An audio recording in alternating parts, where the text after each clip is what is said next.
Beginilah suasana menghantar barang kenduri di rumah Yop ni.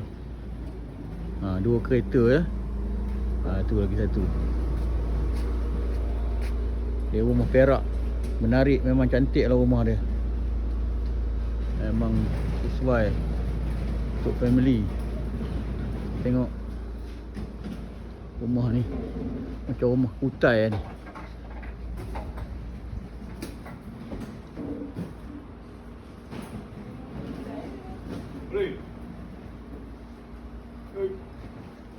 Tu dia rumah kutai. Memang menarik lah pemandangan dia.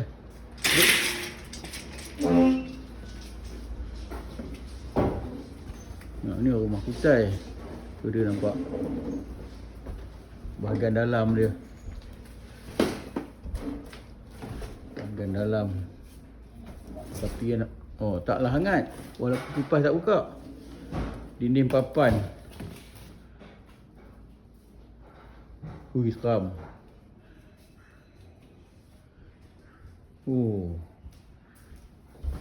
Buat kat sini pemalang ni bagus ni. Berubah-ubah lah pula kamu.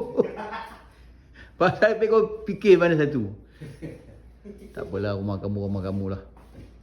Sini orang kita komput pemalang ramai ni. Best, memang best. Bilik mak-mak senang kat sini, bilik tu. Habis kalau nak buat atas ke bawah? Bawah lah, bawah. Bawah yang bawah tu tinggi rumah tu. Habis kau putuskan sekarang. Okey. Inilah saja rakaman yang dapat dibuat ya. Nanti kita buat lagi. Assalamualaikum warahmatullahi wabarakatuh.